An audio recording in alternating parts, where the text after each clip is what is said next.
డబ్బు, అనారోగ్యం, ఉద్యోగం, వ్యాపారం అప్పులతో బాధపడుతున్నారా? మీకోసమే మేనిఫెస్టింగ్ మిరాకిల్స్ 11 days ప్రోగ్రామ్.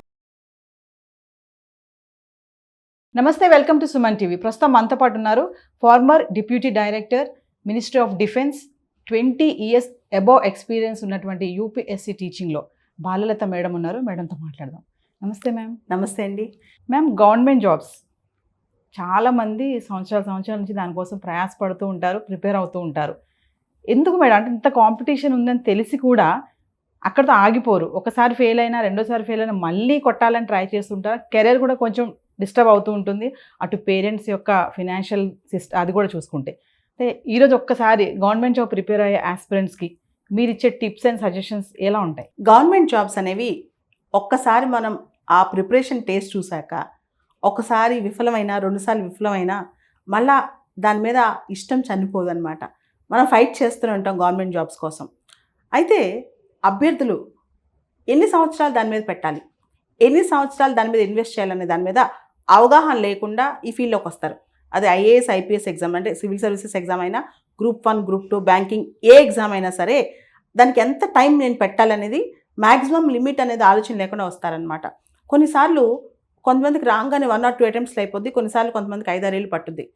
అందుకని ఫస్ట్ వాళ్ళపైన వాళ్ళకి అసెస్మెంట్ ఒకటి ఉండాలి. రెండోది, ఎక్కువ చెప్పుకొని వస్తారు కదా పేరెంట్స్కి, సొసైటీకి, అందరికీ ఆ ప్రెషర్ చాలా ఉంటుంది అనమాట.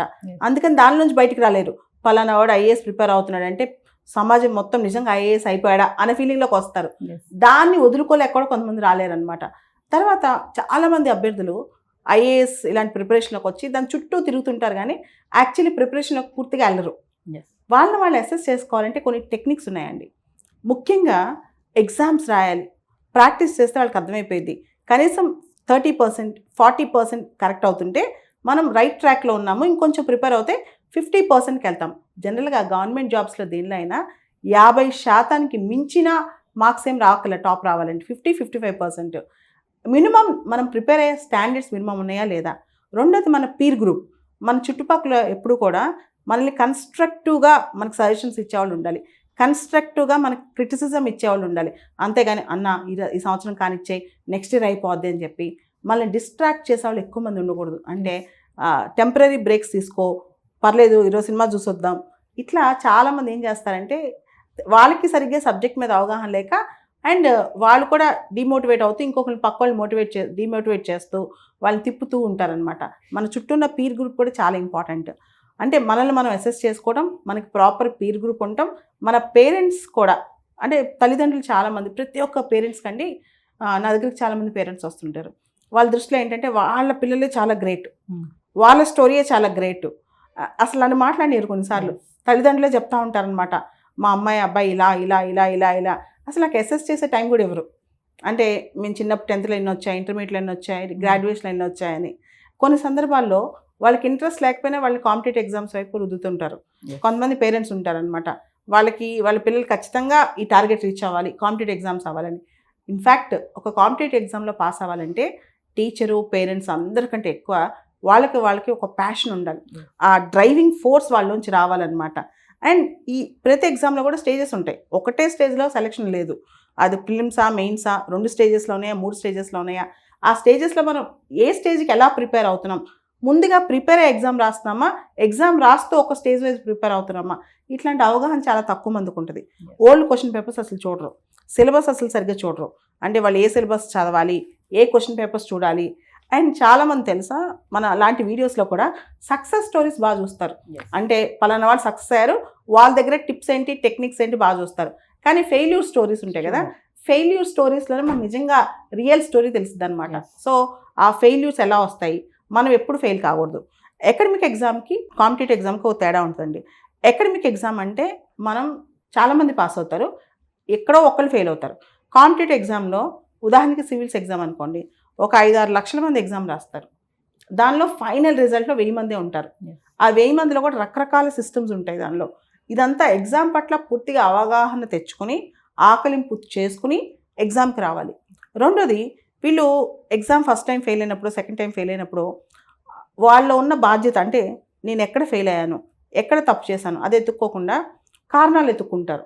నాకు ఆ టైంలో ఇది బాగాలేదనో, ఆ సబ్జెక్ట్ సరిగా రాలేదనో, ఆ టీచర్ బాగా చెప్పలేదనో, లేదా మా పేరెంట్స్ సపోర్ట్ లేదు, ఇంట్లోంచి డిస్టర్బెన్స్ ఫోన్ కాల్స్ వచ్చాయనో, ఇట్లా బయట విషయాల మీద వాళ్ళు ఎక్కువ ఫోర్స్ పెడతారనమాట, వాటి మీద ఎక్కువ బాధ్యత, ఎస్కేపిజం చూపిస్తుంటారనమాట. అలా కాకుండా కాంపిటేటివ్ ఎగ్జామ్స్లో ఫైనల్గా అమ్మా నాన్న, కోచింగ్ సెంటర్లు, భూమి మీద ఎవడేం చేసినా 10 నుంచి 20%, 30%, మిగతాదంతా క్యాండిడేట్ మీదే ఉంటుంది అనమాట. సో తన సొంత రెస్పాన్సిబిలిటీ తను తీసుకోవాలి. బాగా అదే స్పిరిట్తో, టీమ్ స్పిరిట్తో ఉన్న టీం ఉండాలి. తర్వాత రెగ్యులర్గా అసెస్మెంట్ ఉండాలి. నేను ఈరోజు ఏం చేశాను, ఎంత కష్టపడ్డాను, అండ్ నిన్నే ఎందుకు సెలెక్ట్ చేయాలి, ఈ ఎగ్జామ్లో నువ్వే ఎందుకు సెలెక్ట్ అవ్వాలి, ఎందుకంటే ఇంత పెద్ద కాంపిటేటివ్ ఎగ్జామ్లో అసలు నేను ఎందుకు, ఏ పబ్లిక్ సర్వీస్ కమిషన్ నిన్నే ఎందుకు సెలెక్ట్ చేయాలి, నువ్వు అందరికైనా అవుట్ స్మార్ట్ అవ్వాలి అనమాట. సో దానికోసం చాలా ఎక్కువ కష్టపడాలి, చాలా ఎక్కువగా వాళ్ళు బేరీస్ వేసుకురావాలి. చాప్టర్ వైజ్ టెస్ట్లు, సబ్జెక్ట్ వైజ్ టెస్ట్లు, రెగ్యులర్ అసెస్మెంట్స్, ఇవి వాళ్ళు చేసుకుంటేనే వాళ్ళు ఎక్కడున్నారో వాళ్ళకి అర్థమవుతుంది అనమాట. తర్వాత క్వాలిటీ ఆఫ్ ప్రిపరేషన్, ఆ ప్రిపరేషన్లో క్వాలిటీ మిస్ అవ్వకూడదు. ఏదో అశోక్ నగర్, హైదరాబాద్లో అశోక్ నగర్ చాలా ఫేమస్ అండి సివిల్స్కి, అలానే అమీర్పేట ఈ సాఫ్ట్వేర్ వీటన్నిటికీ ఫేమస్, ఆ కోర్సెస్కి వాటన్నిటికీ. దిల్షునగర్ మిగతా ఎస్ఐ కానిస్టేబుల్స్ ఇలాంటి వాటన్నిటికీ ఫేమస్ అనమాట. అదేవిధంగా ఢిల్లీలో రాజేంద్ర నగర్ అని ఉంది, చెన్నైలో అన్నా నగర్ అని ఉంది, ఇలా రకరకాల ప్లేసెస్ ఉన్నాయి అనమాట. అయితే చాలామంది అభ్యర్థులు వాళ్ళ డైలీ టైం మేనేజ్మెంట్లో కూడా చాలా తప్పులు చేస్తారు. ఎఫెక్టివ్గా 4-5 గంటల కన్నా కూడా చదవట్లేదు. మేజర్గా ఏంటంటే సక్సెస్ ఎవరైతే అవుతారో కనీసం వాళ్ళు క్వాలిటీగా 7-8 గంటలు, 10 గంటల టైం ఇన్వెస్ట్ చేస్తారు. చాలామంది చెప్పినట్టు రోజుకి 15-20 గంటలు ఎవరు ప్రిపేర్ అవ్వలేరు. 15 to 20 అవర్స్ ప్రిపరేషన్ అవుతారు, చాలా భయంకరంగా చదువుతారని 4 రోజులు చదువుతారు, 5 రోజులు పడుకుంటారు. 18 గంటలు చదవాలి అంటారు కదా మేడం. అవును అంటారు, అంతా తప్పండి. 18 గంటలు రోజుకి సంవత్సరం అవుతే ఎవడో చదవలేడు, అది ఇంపాసిబుల్, ఫిజికల్లీ హ్యూమన్లీ ఇంపాసిబుల్ అనమాట. కానీ చదివే 7-8 గంటలో 10 గంటలో చాలా క్వాలిటీతో, ఫోకస్తో చదవాలి, కాన్సన్ట్రేషన్తో చదవాలి. కానీ రీసెంట్గా యువతగా ఏంటంటే మైండ్ అనేది కొన్ని సెకండ్ల కన్నా 8-9 సెకండ్స్ కన్నా ఎక్కువ ఫోకస్ ఉండట్లేదు. ముఖ్యంగా సోషల్ మీడియా డిస్ట్రాక్షన్స్. చదువుతున్నాం అనుకుంటారు, ల్యాప్టాప్ ఓపెన్ చేస్తారు, కానీ ల్యాప్టాప్లో నిజంగా చదివి ఎంత చదువుతారు? రకరకాల సోషల్ మీడియా అడిక్షన్స్ ఎంత ఉంటాయి, రకరకాల మూవీస్ కానీ వెబ్సైట్స్ కానీ ఈ అడిక్షన్స్ ఎంత ఉంటాయి. అండ్ ఇప్పుడున్న వరల్డ్లో ఇన్ఫర్మేషన్ విపరీతంగా వస్తుంది. అది మనకు అవసరమైన ఇన్ఫర్మేషన్ ఉంటుంది, అనవసరమైన ఇన్ఫర్మేషన్ ఉంటుంది. కానీ వీళ్ళు ఏం చేస్తున్నారు, ఎక్కువ మంది టైం అంతా కూడా అనవసరమైన ఇన్ఫర్మేషన్ మీద పడుతున్నారు అనమాట. అందుకనే చాలామంది కాంపిటేటివ్ ఎగ్జామ్స్లో 3 సంవత్సరాలున్నా, 4 సంవత్సరాలున్నా, 5 సంవత్సరాలున్నా చదువుతుంటారు కానీ సక్సెస్ అవ్వలేరు. ఎందుకంటే వాళ్ళు చదువు చుట్టూ తిరుగుతారు కానీ రియల్గా చదవరు. చదువు చుట్టూ ఉంటారు, చదువుని అనలైజ్ చేస్తూ ఉంటారు, రియల్గా చదువులోకి వీళ్ళు వెళ్ళరు అనమాట. సో చదువులోకి వెళ్ళాలి, చదువులోకి వీళ్ళు ఎంటర్ అయితేనే వీళ్ళు సక్సెస్ అవుతారనమాట. సో కాబట్టి ఒక టార్గెట్ పెట్టుకోవాలి, పెట్టుకున్న తర్వాత ఒక 1 or 2 years దాని మీద ఫోకస్గా ఇన్వెస్ట్ చేయాలి. అండ్ సొసైటీకి మనం పలానా కాంపిటేటివ్ ఎగ్జామ్ ప్రిపేర్ అవుతున్నాము, పలానా చేస్తున్నామని చెప్పి ఎక్స్టెన్సివ్గా బాగా చెప్పుకుని రాకూడదు. You should not speak, your results should speak. నువ్వు మాట్లాడకూడదు, నీ ఫలితాలు మాట్లాడాలన్నమాట. అదేవిధంగా మనల్ని మనం కరెక్ట్గా అసెస్ చేసుకోవాలి. అనవసరంగా మనల్ని మనం ఓవర్ ఎస్టిమేట్ చేసుకోకూడదు. నేను చదివితే ఒక్క అటెంప్ట్లో కొట్టేస్తాను, ఓవర్ నైట్ ఐఏఎస్ అయిపోతాను, ఎంత అపోహలు అనమాట. సినిమాలో చూపిస్తారు ఓవర్ నైట్ ఐఏఎస్లు అనేది, సినిమాలో మనకు కనిపిస్తుంది. కానీ రియల్ టైం స్టోరీకి వచ్చేసరికి 2-3 సంవత్సరాలు బాగా చదివితే అవుతారనమాట. మేడం ఒక విషయం చెప్పండి ఫైనల్లీ, ఇప్పుడు చాలామంది ప్రిపేర్ అవుతూ ఉంటారు కదా, ఇంకా అక్కడితో నాది ఇంకా అయిపోయింది, ఇక్కడి నుంచి నేను ప్రిపేర్ అవ్వలేను అని తెలుస్తుందో తెలియకుండా కూడా అలానే వెళ్తూ ఉంటారు. అంటే అక్కడ కెరియర్ కూడా బ్రేక్ డౌన్స్ అయిపోతుంటాయి, ఇటు ఫినాన్షియల్గా కూడా బర్డెన్ పడుతూ ఉంటుంది కదా. అలాంటి వాళ్ళకి మీరు ఏమైనా టిప్స్ ఇస్తారంటే, ఇక్కడితో నాది అయిపోయింది, ఇంకా నేను ప్రాక్టీస్ చేయలేను, బ్యాక్ టు మై జాబ్ అలా? దీనిలో 2 రకాలు ఉంటారండి. ఒకళ్ళు నిజంగా బాగా చదువుతుంటారు, వాళ్ళకి ఆ సంవత్సరం ఆ పేపర్ కలిసి రాకనో, ఆ ఆప్షనల్ కలిసి రాకనో, లేదా వాళ్ళ వెనకాల ఒక bad luck undo 1 or 2 years ఒక్కోసారి ఆగుతారు వాళ్ళు. దాన్ని it is person to person అనమాట, వ్యక్తిని బట్టి మారుతుంటుంది. కొంతమంది సరిగా చదవకుండా కంటిన్యూ చేస్తుంటారు, కొంతమంది బాగా టాలెంట్ ఉంది, బాగా కష్టపడి ఒక్కొక్కసారి ఒక్కొక్క స్టేజ్లో ఫెయిల్ అవుతారు. అలాంటి వాళ్ళు కంటిన్యూ అవ్వాలి, ఎందుకంటే ఆ ఎఫర్ట్ మొత్తం వేస్ట్ అయిపోద్ది. అంత చదివిన ఎఫర్ట్, పెట్టిన శ్రమ అంతా వేస్ట్ అయిపోద్ది. కొంతమంది ఉంటారు అసలు బేసిక్స్ ఉండవు, ఇంకా వీళ్ళకి 4 ఏళ్ళు కూర్చున్నా రాదని అర్థమవుతూ ఉంటుంది, కానీ వాళ్ళకి చెప్పినా కోపం వస్తుంది. మనం చెప్పినా మీకు కష్టం వద్ది అంటే కూడా మమ్మల్ని డిస్కరేజ్ చేశారు, నేను చాలా కష్టపడి ఐఏఎస్ కొట్టడానికి వస్తే మమ్మల్ని డిస్కరేజ్ చేశారంటారు. కొంతమంది అసలు టైం అనేది సరిగ్గా ఇన్వెస్ట్ చేయరు, ఫోకస్ పెట్టరు. అలాంటి వాళ్ళని ఖచ్చితంగా మనం డిస్కరేజ్ చేయాల్సిందే. కానీ చెప్తే అర్థం కాని పరిస్థితిలో కూడా ఉంటారనమాట. ఇంకోటి పేరెంట్స్ కూడా చెప్తుంటారు, ఇక్కడ చదవరు కానీ వాళ్ళ ఇంట్లో వాళ్ళకి సపోర్ట్ సిస్టమ్కి అందరికీ మేము బాగా కష్టపడుతున్నామని చెప్తూ ఉంటారనమాట. కానీ రియాలిటీలో అంతా చదవరు అనమాట. మేము ఫైనల్గా పేరెంట్స్కి ఒక టిప్ చెప్పండి మేడం. మీరు ఇందాక అన్నారు మధ్యలో చాలామంది పిల్లలకి అంత పొటెన్షియాలిటీ ఉండకపోయినా కూడా అరే నువ్వు సివిల్స్ ప్రిపేర్ అవ్వాలి, సివిల్స్ కొట్టాలరా అంటారు. వాడికి ఏమి ఇంట్రెస్ట్ ఉండదు, పాపే కానీ బాబే కానీ. అలా పేరెంట్స్ అలా వాళ్ళకి ఏమైనా టిప్స్ ఇస్తారు అలాంటి? అంటే యాక్చువల్లీ మన పిల్లలకు ప్రతి ఒక్క ఆస్పిరెంట్లో ఏదో ఒక స్కిల్ ఉంటుంది. ఒకళ్ళు పెద్ద ఎంటర్ప్రీనర్ అవ్వచ్చు, ఇంకోళ్ళు ఇంకో పెద్ద స్పోర్ట్స్ పర్సన్ అవ్వచ్చు, ఇంకొకళ్ళు ఒక ఫిల్మ్ ఇండస్ట్రీలో గ్రేట్ అవ్వచ్చు, ఇంకొకళ్ళు ఒక సోషల్ యాక్టివిస్ట్ అవ్వచ్చు. అలా కాకుండా అందరినీ ఒకే ఘాటి మీద తీసుకొచ్చి అందరూ ఐఏఎస్లు అవ్వాలంటే కుదరదు. అది వర్కౌట్ అవ్వదు.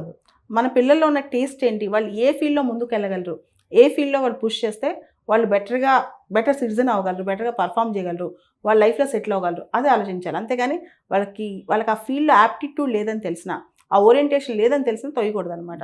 జనరల్గా సివిల్ సర్వీసెస్ ఈజీగా తెలిసిపోద్దండి, ఎందుకంటే ఇది మామూలు ఎగ్జామ్ కాదు.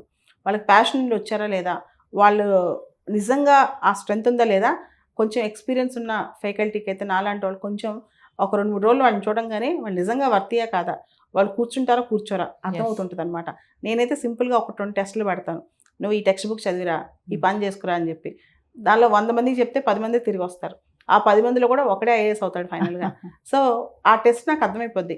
కానీ సమాజం ఏమైపోయిందంటే పేరెంట్స్ కూడా పిల్లల్ని చాలా అతిగా, అంటే అసలు మనం చెప్పే ముందే, మనం అసెస్ చేసే ముందే పేరెంట్సే వాళ్ళే డిసైడ్ చేస్తారనమాట. ఇది కూడా తయారవుతుంది సమాజంలో. ముఖ్యంగా ఇప్పుడు జెన్జీలో ఉన్న పేరెంట్స్ క్లియర్గా వచ్చి వీళ్ళు చేసేసారు అయిపోయింది చాలా ఎక్కువ చెప్తుంటారు అనమాట. సో అలా కాకుండా రియలిస్టిక్గా ఉండాలని నేను అంటాను. రియలిస్టిక్గా ఉండి వాళ్ళకి ఆస్పిరెంట్కి ఏం అర్థమవుతుంది, ఏ సబ్జెక్ట్ మీద ఇష్టం ఉంది, ఏ ఫీల్డ్లోకి తీసుకెళ్తే వాళ్ళు షైన్ అవుతారు, అది ఇంపార్టెంట్. అండ్ ఐఏఎస్లు, ఐపీఎస్లు, లేదా గ్రూప్ 1 ఆఫీసర్లు, లేదా బ్యాంకింగ్ ఆఫీసర్స్ అయితేనే గొప్ప కాదండి. ప్రపంచంలో ఇప్పుడు రకరకాల ఫీల్డ్స్ వస్తున్నాయి.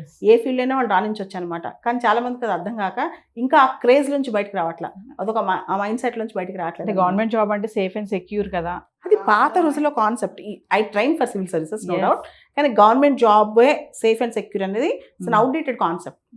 ఇప్పుడు చాలా పెద్ద వాళ్ళు, గొప్ప వాళ్ళు ఏ గవర్నమెంట్ జాబ్ చేశారని ఇంత గొప్ప అవుతున్నారు, ఇంత ఎంపైర్ స్థాపిస్తున్నారు. సో కాబట్టి government job is not the end of the day. పర్టికులర్గా ఈ మోడర్న్ ఏరాలో గవర్నమెంట్ జాబ్ అనేది అవసరమే, కానీ అది మాత్రమే ఉంటే గొప్పలని కాదు. థింగ్స్ మారిపోయాయి. Thank you. Thank you.